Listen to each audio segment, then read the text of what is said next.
we are joined by two-thirds of the Henningsens. Aaron's running a little behind today. But, as always. Clara and Brian, how are you guys doing this morning? We're doing really good. Doing really good. It's Excellent. a beautiful day here, Is isn't it? I'm telling you, we were saying this morning, it's going to be a beautiful fall day in Nashville. Besides the fact that we're in the basement of the convention center. Yeah. But they've got it nice It's and a cool. beautiful day. Yes. So you guys have a great story. I know that music obviously is your passion, but there's farming involved there too. Why don't you give me a little background on how that all just kind of transgressed into your stardom in country music now?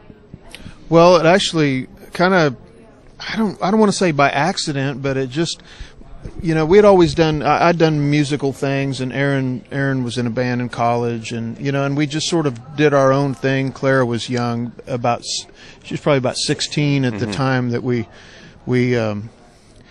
met this guy that was a country writer, and he kind of convinced us to write a country song with him. And so all four of us got together, us three and our friend, and we had written this cute little song, and Clara sang it. And so we decided we'd go to the Bluebird Cafe and go to the open mic night and stand in line and all that stuff.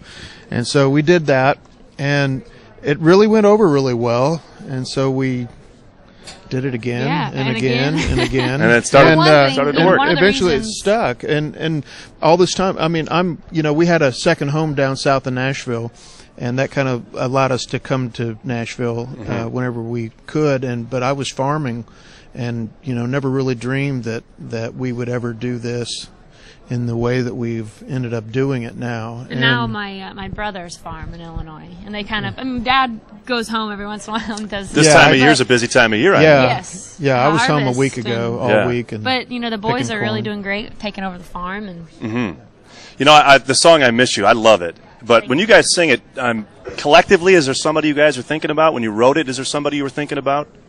When we write, because it's three people, and a lot of times we'll have another writer in the room, and in this case it was. We had our good friend Don Poitras was there, and he actually had the idea. He came to the writing session. He's like, I have this line, I miss the simple conversations, and I miss the silence in between.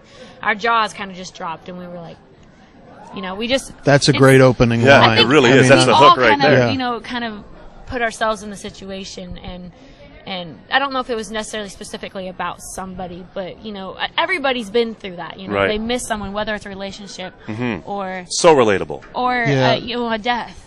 I think we have people all the time that will come up and say, whenever I hear that song, even though it's basically it's a lost love song in the way that we wrote it, it touches people because it catches an emotion that they have for somebody else. And I've literally had people come up and say, I love that song because it reminds me that I miss my dad. Right. And it's just that you've touched an emotion that everybody has, even though you may not have that exact circumstance. The emotion is exactly the same. You still miss somebody and still long to see somebody, or that you can't see anymore for whatever reason. And which is the beauty of country music. Yeah. That's it. That right really there. is. You captured it. Well, hey, from harvesting corn to harvesting number ones. The Henningsens.